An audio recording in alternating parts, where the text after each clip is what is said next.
independent filmmaker, you have to know from the creative direction too, like, all right, how am I going to get folks to see this? Yeah, no, you got to have a lot of hats. Yeah. You got to have your like promotion hat, your director hat, your craft service hat. You know, you got to have them. You got to have them all. This is a hard business. It's a very difficult business. You shouldn't give up. You shouldn't stop. You know, I mean, I went to film school with so many talented people who were infinitely better storytellers than me, and better cameramen, and better DPs, and great directors who are now great accountants. Somewhere along the way, they just kind of gave up. And then some of that pressure comes from home. It comes from families. You know, you have to be able to stand up against that. I mean, I would go home for Christmas and Thanksgiving, and my aunt, she'd say, "What are you doing?" And I said, "Oh, I just shot for this TV show, or I just worked on this movie, and I'm doing this, and I'd talk about all these things that were going on." And she'd say, "Oh, Morgan, jack of all trades, master of none." And it's like, I'm like, this is my family. This is my family giving me all this, support, and you have to kind of be strong enough to push through that. Supersize the American way. Throw it down all day, every day. Supersize Me, it just opened up so many doors for it. Being nominated was, it's incredible. It's one of the greatest experiences I've ever had. But I think that the film itself opened up more doors than anything. After that was Where in the World is Osama bin Laden. We went right into that film. Came out in 2008. I mean, that film was panned by everybody. Everybody hated that movie. After that came Freakonomics, which I loved being a part of this ensemble of directors to kind of tackle this really incredibly powerful, important book. They say money doesn't buy happiness. Wanna bet? After that was, Greatest Movie Ever Sold. I loved the idea of just making a film that was all about product placement and advertising, that was completely paid for by product placement and advertising. Sell, sell, sell. After that, I got hired by Fox to do the Simpsons 20th anniversary special.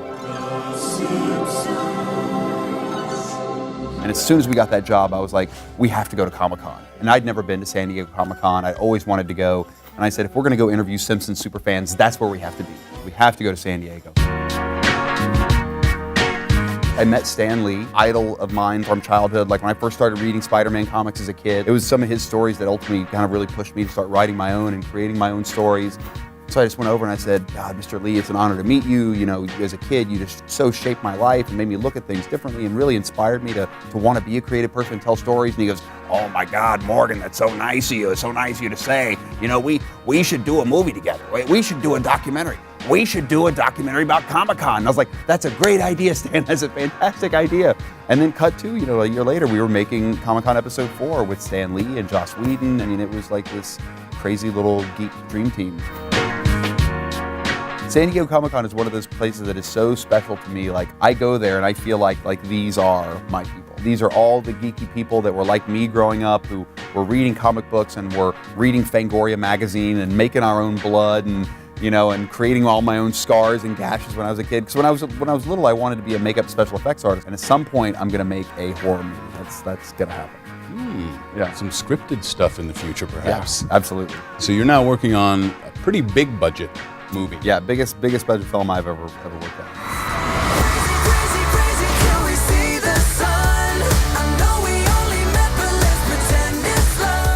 I get a call from Craig Brody at CAA. He goes, "You ever hear this band One Direction?" I was like, "Of course I have, because I got my fingers on the pulse." I was like, "Of course I know who One Direction is. Who doesn't know who these kids are?" And he goes, "Would you want to come in and meet with Sony about this band?" I was like, "Absolutely." What's surprising is just how big they are. We're staying with them in Paris, or we're with them in Mexico City, and there's 5,000 girls outside the hotel just waiting all day long for any chance to either see somebody look out a window or drive by in the car, and they're cheering and they're screaming and they're yelling and they're singing songs. And I mean, it is a level of fame and fandom that I've never been so passionate about something that I would go do that. That's crazy. That's the crazy part of the whole thing. And it's so great in the film to see.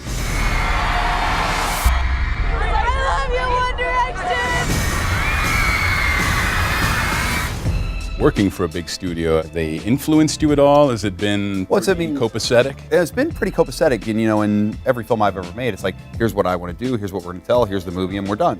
And it's there's a lot of other people on board. You've got the studio's thoughts and opinions, you've got the band's thoughts and opinions, you've got their management's thoughts and opinions. So it's taking all those in when you do a cut and you get notes and basically saying, great, here's what I think makes the most sense to make the movie better.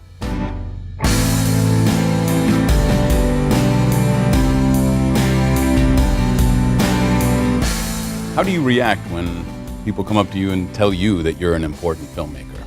I check their pulse, make sure they're alive, I make sure that they're still breathing, they're conscious. I still think that I'm such a neophyte when it comes into this business and with what I'm doing, and I meet people who say they started making films because of me and because of Supersize Me, and yeah, I mean it's you know, I'm flattered and I'm you know, honored, but it's a humbling thing to hear.